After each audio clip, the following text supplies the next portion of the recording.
Kamaru Usman, former champion, versus Khamzat Chimaev. Come on, Africans! What's up, fight fans? It's Toby, and this is Waiting They Happen. Okay, we are hours away from what is definitely one of the biggest fights the UFC has put together this year. It's Khamzat Chimaev taking on Kamaru Usman. But this has been hyped up as a short notice fight. I'm like, how short are we talking? How short is this short notice fight? Alright, in case you've not been paying attention, this fight has been looking like it was never going to happen in the first place. Inside man for the UFC, Chael Sonnen, UFC legend, the guy who announces fight before the UFC announces them, he has to have some kind of inside information if you know what I'm talking about. Anyways, Chael Sonnen has been dropping hints that this fight was not going to go on. He said he had a betting guy who told him blah, blah, blah. Nobody cares about all that story. Anyways, he didn't think this was going to happen. He thought one of the two was definitely not going to show up for that fight, and he was not wrong. Yes, he really is wrong, Chael Sonnen. Sometimes he talks a whole lot of things that don't make sense, but in the end, they kind of make sense. So yeah. So how short is this short notice fight? Yes, Khamzat was scheduled to take on Paulo Costa, who, by the way, has a nasty looking elbow right now. Usman has been lobbying for this fight for a very, very long time. But the last time somebody took on Khamzat Chimaev on short notice, it didn't end very well. And so, if you have been watching the African Fighters podcast, you will know that we had Temba Gorimbo on to give his take on this short notice fight. And yes, Temba is a UFC fighter, so inside information and stuff. Anyways, Temba agrees with us that this short notice fight might not be as short as we think it is. In his opinion, Chimaev might actually be the one taking this fight on short notice. Chael Sonnen announced a month ago that he didn't think this fight was going to go on. Both Chimaev and Costa, they're very big on social media, right? If it was going to happen, you would have seen, one or two hints, this is actually going to go down. But it never did it? Anyway, move away from all of that and let's look forward at this fight with Usman versus Khamzat Chimaev. Now, before we get to the press conference itself, Chael Sonnen, who is also the analyst for the ESPN guys, had these two on an interview.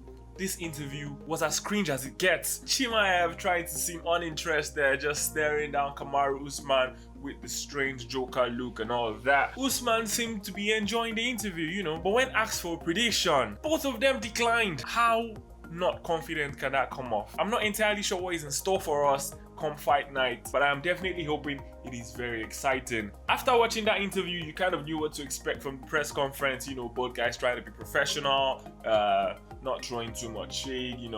Chimaev giving Usman some sort of credit for accepting the fight on short notice.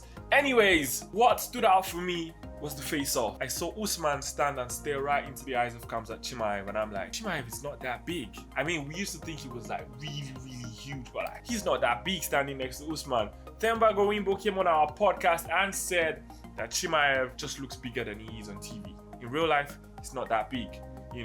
Temba's been with both men, so he can help us, gauge where they're at right now. So yeah, the size advantage that we all think Chimaev is going to have, not sure it's that big of a size advantage, you feel me? Yeah.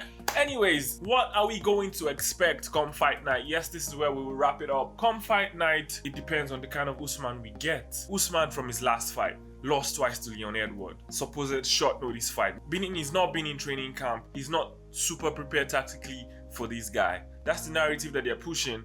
In my opinion, Kamaru Usman is just too smart to do that. Dana did allude to the fact that everybody has a fight, meaning Usman might have known about this prior to it being announced. And so it depends right now on where Kamaru Usman is. I think this fight determines how the rest of his career goes. Even if he loses this fight, the manner in which he loses determines whether he becomes a gatekeeper or whether there's still something for him. We all know that Usman is trying to go out as double champion now that Israel Adesanya has stepped away from the sport.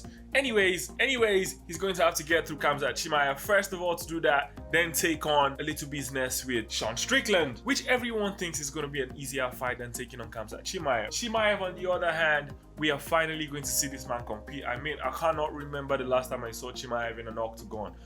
It's been a long time. It's been a minute. Anyways, if Chimaev goes on to defeat Kamaru Usman, then Sean Strickland is in line. These two used to be training partners, but Khamzat has openly said that he does not give a about anybody. He's trying to make money. He's in this business to win. He's going to smash everybody, in his words.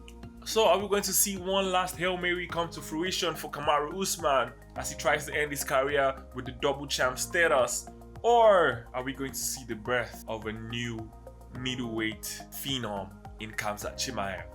Alright guys, leave your comments in the comment section. Tell us who you think is going to come out victorious. Don't forget to like and subscribe. We will see you in another video.